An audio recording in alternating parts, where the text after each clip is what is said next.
Hello, welcome to another episode of Let's Code MS-DOS. And yeah, this time we start off on the desk because I want to show you this book. Back in the 1990s, when internet was at best via dial-up modems and very slow, that was when I got interested in the PC demo scene and graphics and game programming and stuff like that. And there was very little information I could pick up on because I wasn't online yet. It was very expensive to get a modem, etc., etc. So I learned everything from magazines and later from this book here by German company Data Becker. They also have the PC Intern series of books, which are an excellent guide to the PC and MS-DOS programming. And this here, PC Underground, I think this is the first edition. Well, I think it's done by a couple of demo scene people. I forgot which group they belong to.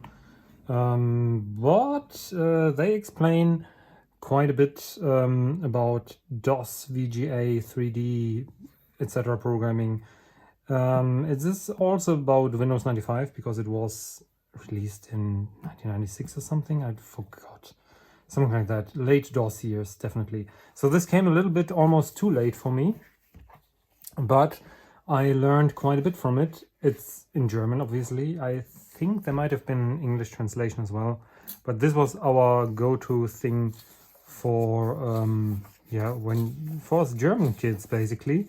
And there's a lot of stuff here. Graphic routines, mostly in Pascal and assembly language. That was the thing of the day. Maybe a little bit of C. The CD-ROM in here, sorry for pushing the tripod, is missing, but I think it's available on archive.org. And today I want to talk to you about 3D graphics programming and namely the most simple things that we can do. And let me see if I can get this centered roughly. Yeah, I can. So there's a rather short chapter of introduction to 3D programming. I will quickly go over this because the main attraction, and let me put the light a bit over here, is supposed to be a very simple wireframe cube that we're going to code today using only fixed point mathematics. I glossed over fixed point mathematics in the RotoZoomer episode, which I will try and link up here. I hope it appears. And we had fixed point maths in there because the older XTs and ATs and most of the 386s wouldn't have an FPU that could do floating point. And if you would do floating point in software, it would be terribly slow. But there's another way. You can do fixed point mathematics by simply using integers that the normal CPU, the 286, 386 can do pretty well. But fixed point maths has some drawbacks, has lesser precision in some aspects, lesser range for sure. And yeah, you have to be a little bit careful about the range of numbers that you're dealing with. But it's good enough for us to code a very efficient, very fast wireframe cube, which is one of the standard things that you would need to be able to do when you become a demo scene programmer, basically. So very quickly, for 3D programming, you need to know linear algebra, especially vectors and matrices. I hope that you already know that. There are very simple rules. Points and translations can be displayed by vectors. I'm not going to go into the distinguishing factors of a vector and a point.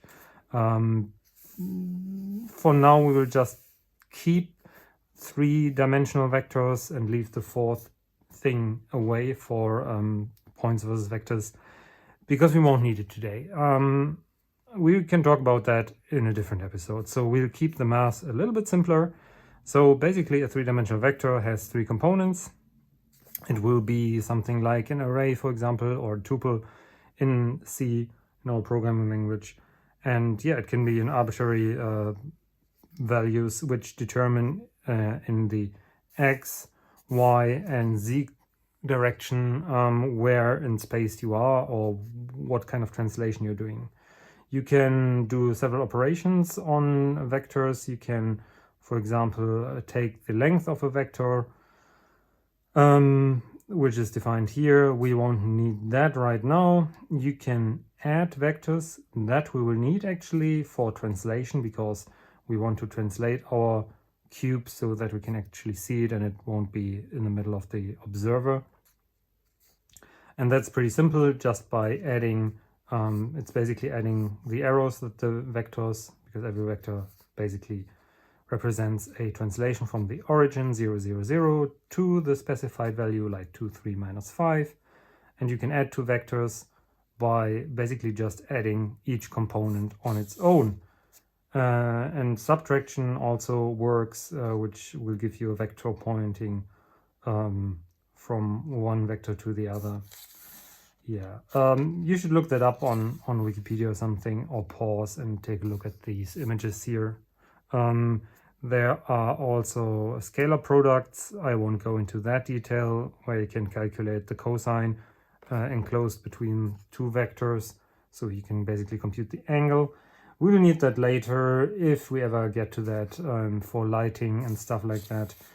We'll skip that for now. But one thing is a little bit important. That's this here. That's getting stuff on the screen, because right now we have three-dimensional vectors x, y, z. And the question is, how do we get a screen point, a pixel from that, namely only x and y? So something has to happen with the z coordinate, because that gets lost basically. And I'm gonna zoom down on this so you can see it. So this is German, but never mind. This means eye or camera. This is the object in world space. And then we have the screen here. There's a focal length, which is called A, from the eye or the camera to the screen. And it determines basically the distortion angle and the focal length basically that you have. And yeah, the question is, if I have an object with a y coordinate, what coordinate y dash on the screen will it be? And that depends obviously only on the z here, depending if the y stays the same and the z varies, the point on the screen will change.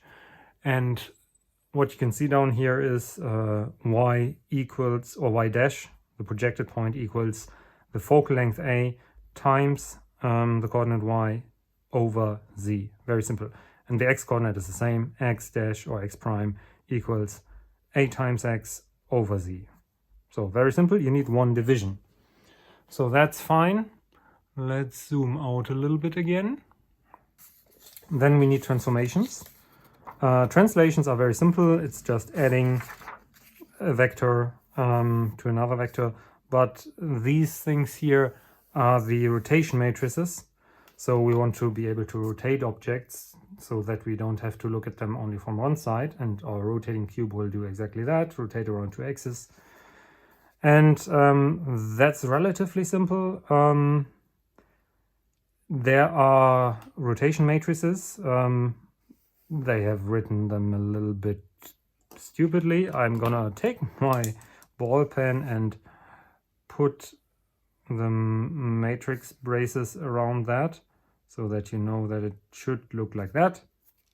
They were a little bit lazy regarding that. For example, rotation around the x-axis leaves the x-coordinate as it is. And I'm gonna zoom down again so you can actually see something. I think you can see now. Okay, so x-axis stays the same, which corresponds to the row 1, 0, 0, and also the column 1, 0, 0. And then the y coordinate will be y times the cosine of a is not the focal length here, it should be alpha, it's the rotation angle, minus z times sine of alpha, basically. So, and there's no x here, so that's this row here, 0 cosine of a, or alpha, minus sine of alpha. And the z prime is y times sine of alpha plus z times cos of alpha. So that's that. So basically these are the formulas that you have to use in your code, and the same goes for the y-axis and the z-axis. There's matrices here as well, so you just have to learn those by heart or put them once in your code and you're done. And you can rotate around the x, y and z axis independently to get all degrees of freedom, basically, plus the 3 degrees of freedom using your translation, and you're fine basically. And that's already all you need to know. There's one more thing in here that I have to look up, which we'll be using in a second, and I'm wondering where that was. Please hold. Ah, yes. That's here. That's the chapter about fixed point arithmetics, which talks about the way fixed point works, but we'll have a look at that. There's assembly language functions here, but we can do that in another Let's Code assembly language session maybe, but right now we will do just C functions. They're easy to follow, and you can translate them to assembly language yourself if you think you can get any more performance out of that. So let's switch over to the computer and have a look at the C code and write our rotating 3D cube with fixed point mathematics. Okay, so this is our stub of a program. Let's quickly look through the main function. We will have a time counter, which basically animates the whole thing. We have our key code from the keyboard so that we can detect when the user hits escape key. We allocate a buffer for the off-screen drawing and set the VGA buffer to be that, the back buffer basically. I've changed the VGA.c and .h files a little bit to incorporate the line drawing routine from the last video, so you can watch that if you want to know how to draw lines. And then we will initialize the sign, which we already know how to do, but I will go over it very quickly again, because we also need to do that in fixed point math. We will use the built-in sign function, which is floating point, just for this purpose, but you can pre-compute that and store that in a file if you want to, so you have no reliance on FPU stuff at all. Then we set the graphics mode, 320 by 256 colors, and then we have the while loop. Key code is not equal to the escape key, and if the keyboard was hit, then we get the key code, and then we'll see if it will be escape or not. Then we clear the back buffer, draw the cube, wait for the retrace, and during the retrace, while the screen is still refreshing, we copy everything to the VGA frame buffer, and then we advance the time step by 2 to make the animation a little bit faster. You can play around with this. And if escape was pressed, we set the text mode and return to DOS. So what we need to implement is, first of all, the draw cube routine and the init sign. We'll do that first, and yeah, we'll talk about what this will entail. First of all, we will use long ints for the fixed point maths. Under Turbo C, that means 32-bit integers. On Pentium, you could also use 64-bit integers, or on 486s.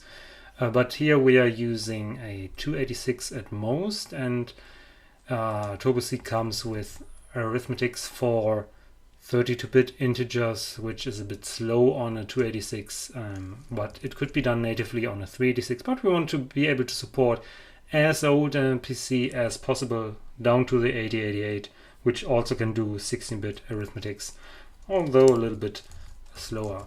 The sign table will be of a certain size, and let's first also define that. Define sin size to be something like 512. That should be sufficient. And we will also reuse the same table to be the cosine table. So we have a cosine offset into the sine table, which is 1/4 of this, because the sine and the cosine are basically just phase shifted and they are just the same thing. So we will enlarge this array a little bit by this same thing. That's okay. And we will also just make a pointer to the cosine table by doing sine plus cosine offset. So we don't waste any memory. Not that it matters much, but that's a couple of kilobytes here and there. So that's good. Okay, that's the definition. How do we proceed? We need a running variable I, and I'll take also a value from the sine just to make it a little bit more readable. Then we're gonna iterate over the whole over the whole sine table plus the cosine offset, so I don't have to copy any values. You could get away by copying the last part basically. And as usual, how do we compute that? That's already explained in another video, but basically we take 2 times pi.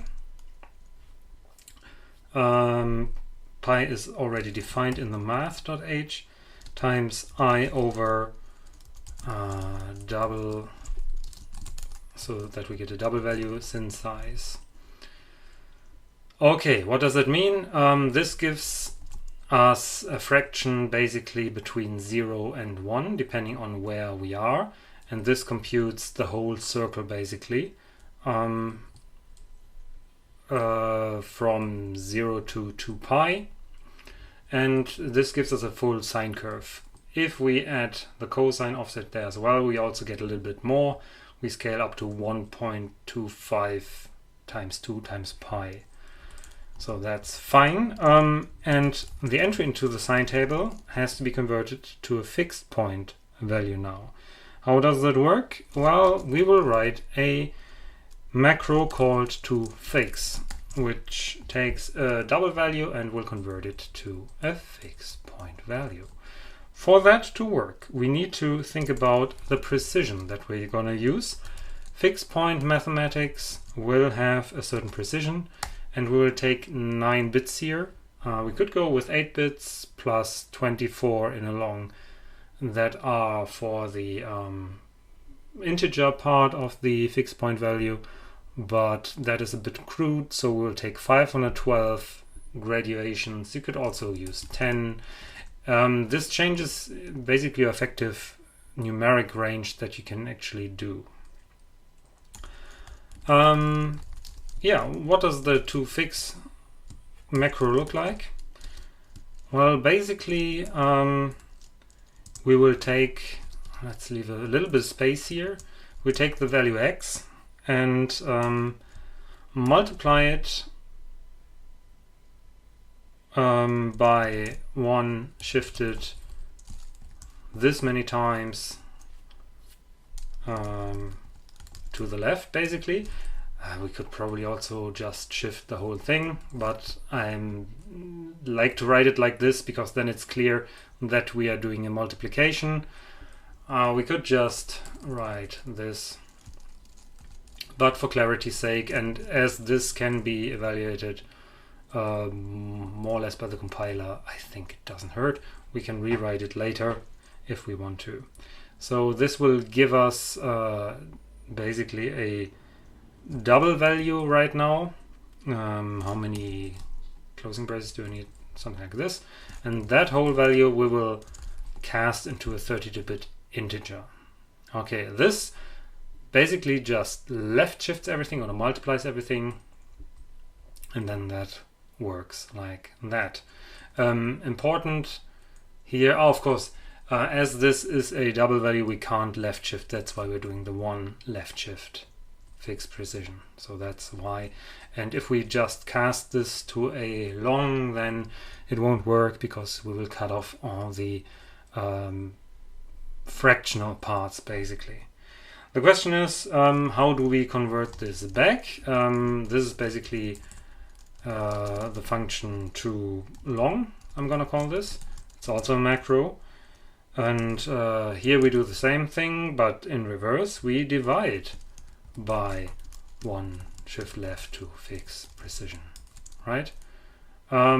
This is giving us the same representation rounded basically to a long, and we can also just convert back to a double and get a fractional part back, of course, with some rounding errors, obviously, which,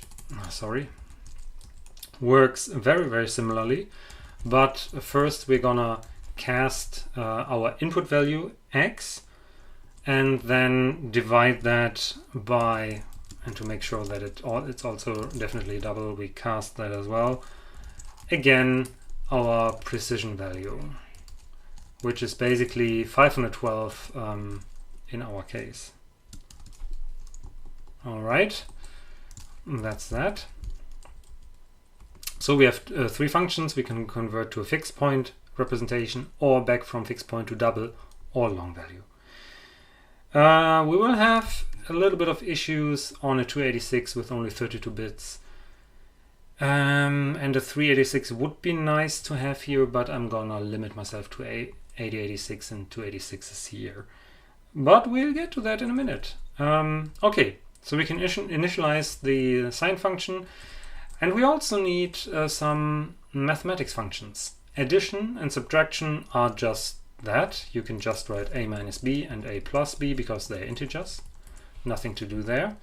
But multiplication, squaring, and division are a little bit more complicated. Not much, but a little bit. So multiplication is basically a times b. However, as both are shifted to the left by our fixed precision, we need to do one correction shift by fixed precision. So basically a division by 512. The squaring is exactly the same because that's just a times a, and we also need to do the correction shift. Division now, that's interesting. Because you would assume that it might be something like a divided by b, and then, yeah, what's the correction factor here? Because both were shifted to the left, and that sort of cancels out because you have multiplied both sides by 512, and that, of course, is a bit of an issue because then you have no correction at all anymore. So that means we need to overshift basically a by fixed precision, and that's where the issue comes in. If your number has any of the higher 9 bits set, they will get lost, and that's where we would actually need a 64-bit value, which we can't express here in the compiler without using extra variables. I'm not gonna go this route right now. The 386 has opcodes for doing that basically in a little bit of a slower manner because it uses then 2 bigger 32-bit registers to do the division. We're just gonna be very careful not to have such large numbers. Otherwise we would need to write a little bit more complicated algorithm. Maybe you can do that by shifting the higher 9 bits into a second variable and doing the division in a little bit more effort, let's say. All right, but that solves that. Then we need to draw the actual cube. This should already compile, except for warning, obviously. Yeah, first of all, we need to get the cube defined, and I'm gonna have some edges defined of the cube, and I'm not gonna go into much detail here. Basically, those are the indices between all the points between the cube. You can draw a cube on a paper and come up with something similar. So every pair of numbers here is an edge. I go from vertex 1 to vertex 0 to vertex 1, from 1 to 3. This is another edge. then from 3 to 2, let's see, yeah, like that, 2 to 0, and that's the lower face of the cube already defined. Then we take the vertical lines of the cube, and those are 1, 5, but it depends on which order you write the vertices down. You can just do it on a paper, graph paper or something, and it will be pretty obvious. So I'm not gonna show that right now. I did it on paper and just labeled all the vertices and all the edges, and that was that. And now is the upper face, the lid, so to speak, of the cube. We're defining only edges here, no faces, because we are doing only wireframes. Like that. That's the definition of the edges. And then we need the vertices, basically. And I'm gonna not have vertices per se, but I will have 3 different arrays of coordinates: x coordinates, y coordinates, and z coordinates. And taking the same index from each array will give us the whole vertex, basically. So they will look something like this. And I'm gonna copy this just like that. Cube x, cube y, and cube z. And you can also write all those. And I'm gonna let the cube be having edge length 2 from -1 to 1, but you can also define it from 0 to 1 and then move it to the center to get a better rotation. I just wanted to have it centered around the origin, so it doesn't rotate around one vertex, but around its center of gravity, basically. And we need to use fixed point maths, obviously. So I'm gonna use this thing here heavily to fix -1. These are the first 2 vertices. There are the x coordinates to fix 1 and to fix 1. It's very, very similar, all the values. Let me quickly go through this. -1, -1, 1, and 1. That's correct. Very simple. We're gonna copy this twice and correct all the values that are not correct. -1, -1, then 1, 1. Again, drawing this on graph paper will show you which values to use. More complicated geometric forms will be much harder, so there's a good idea to maybe write a little export script in like Python if you're using Blender to get simple meshes exported, and then write yourself a simple import routine here in DOS to get edges and vertices, and later maybe even faces, who knows. So that's already the whole cube thing. Does it still compile? Yes, a couple of warnings because we are not using all the things, which is fine. Now we need some temporary values for the rotated x, y, and z coordinates. So we're gonna copy that for y and z. So this will store the rotated coordinates. Also, we need 2 more temp variables, so not to override our rotated ones, because we are rotating around 2 axes, and I'm gonna write down the equations one after the other. You could also combine everything into one, but we're not going to do that. Furthermore, we need to have space for storing the projected x and y coordinates. The z coordinate is gone by then, so we don't need that. And we need a couple of temp variables, I, e1 and e2, which are indices into the edges here, up here. Those will be the 2 edge coordinates basically. Also for the line drawing we need a start and an endpoint. We can do without, but it's easier to read. Then we need the focal distance, which I will put to 4 because it comes out to a nice thing, and a global scale factor, which basically determines the magnification of the whole thing. You can play around with this, but this leads to nice results. Yeah, adjust to your liking. Then we're doing the rotation over all the edges and all the vertices. We have 8 vertices, so that's that. And first of all, we're gonna rotate around the y-axis, and we already saw in the book what this looks like.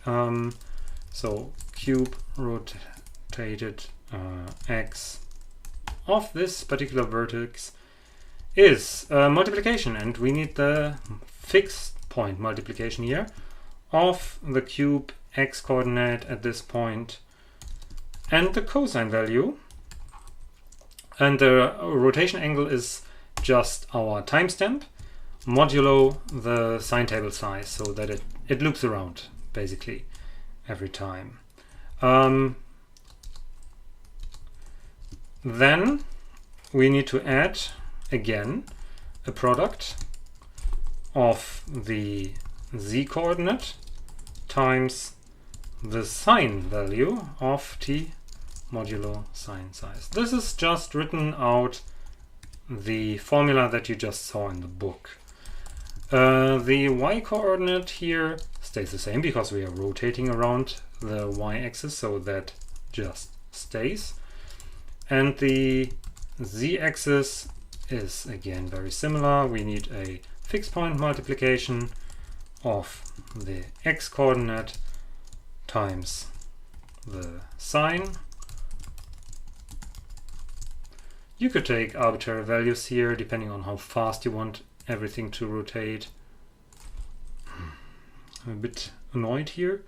Oh, and I forgot a minus here. But I think the rest is correct. Cube z of I and cosine of t modulo sine size. So that's that. Then we can do the rotation around the x-axis, and we need to do it into our temporary variable because otherwise we will overwrite cube rot y and then get garbage values. I did that at first and wondered what's happening, but yeah, I'm gonna save you this trouble. So this time it's the very same thing. We don't need temp x because temp x will just be cube rot x, and we know already that that's staying the same basically. So fixed multiplication of cube rot y at this index times the cosine of t modulo the sine size minus a fixed multiplication of cube rotated z from the previous step of I comma sine of t modulo sine size. Alright, that looks almost good, except there's a bracket missing. And gonna copy that for our temporary z value. And that is actually the same, except that it used the sine function here. And of course, plus the cosine. And I think that's that. And now that the temp values have been computed, actually the temp z wasn't really necessary, but I'm gonna stick with it anyway. Cube rot I equals temp y, cube rot z of I equals temp z. That's that. Then we also translating everything a little bit further down the z-axis to make it not sit right above the camera because that looks weird. So we're just gonna add another 4 for good measure, and that will look good. Now the projection. You remember the projection was A, which is the focal length, times the original rotated coordinate over or divided by the rotated z coordinate, or the object z coordinate. So cube projection x of I equals a fixed division, first time, of a fixed multiplication of a and cube rod x, which is the rotated coordinate, comma, cube rod z. You divide by the z coordinate. Very simple. And the same goes for the y value, and that will be the rotated y. And everything stays the same. So that's already almost everything. Subscripting, yes, that is of course correct. I forgot a couple of brackets. Better, yes. And it's now complaining because we are not using the edges yet. So for I equals 0, I less than 24, because we have 24 and we have 12 edges, but I need to index 24 values in 12 pairs, and I'm gonna skip every other value in the edge because it's always, let's go back here, 0 and 1, 1 and 3, 3 and 2, and so on. So I'm gonna use that. And for readability, I'm gonna pick E1 equals edges I, that's easier to read, and E2 equals edges I plus 1. We could have sticked with that, but now we will write a lot of E1 and E2, and that's much easier. So x1 is the start coordinate, basically. We need to convert it back from the fixed point representation to a long value. And we're going to use a multiplication with the global scale factor to scale everything nicely up, otherwise it will be very small. Cube projection of x of the coordinate E1 times the scale factor, which is, I think, 40 or something. And we need to center it on the screen. So I will take our screen width, which is defined in VGA.h, divided by 2 or just shifted by 1, basically. And now we could copy that if I'm not pressing the wrong buttons. Y1, X2, and Y2. And now we have to replace this here. And of course the Y coordinate will be VGA height, and this here will also be VGA height.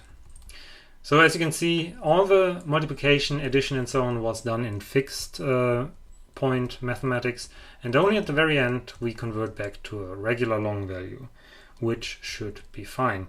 Last order of the day should be the actual draw line routine. I'm gonna use the standard palette, which will look a little bit lame, but you can apply different effects. You learned already a lot of effects here. And we're gonna draw in white. Let's see, no errors. Let's have a look. And there you go. That is our wireframe cube. On a 486 it will run roughly something like this, I would say, on my very slow ISA-based 486, something like this, which is still relatively fast. And on a original PC it will run something like this, I think. Still 1 or 2 frames per second. You can definitely still optimize a little bit because we are pushing a lot of memory here. We could just draw in the VGA memory and get some flickering, or try to use Modex. I'm just pushing a lot of data around here. So faster 386s and 46s will look much smoother. Yeah, but I think this is a good starting point. You can continue optimizations here. Let's very quickly go through the code again to recap. Yeah, the important thing is you can define your own fixed point maths with a certain precision. Here we have like 9 bits of precision. You could also do like 16 or 10 or 12 depending on what operations you're doing, but 9 seems to be quite a sweet spot for these kind of simple animations with not too huge a range in values basically. We can go with the 2 fixed and 2 double and 2 long macros between both fixed point, floating point and integer representations, which is nice. We have to have a sign table with fixed point representation that we did. The multiplication and squaring is pretty simple. You have to just correct after the fact for the double precision shift, so one shift goes away, and you have to do an extra shift when dividing, otherwise the shifts cancel out, basically. That's the important lesson. Then we can define our cube with edges and vertices. You can also define arbitrary other objects, obviously. And then we can do a couple of rotations according to the rotation matrices. Here we only do 2 angles. You could also add a 3rd angle if you wanted, with different speeds and stuff. Translation, and then the projection with the division. And that's more or less it. You just draw all the lines and push everything into the VGA memory. So I think that is actually a pretty neat result. Very compact code. And that's also all there is to say for today. I thank you very much for watching. I hope to see you next time. As usual, you can and should support me on Patreon, PayPal or Ko-Fi if you want and are able to.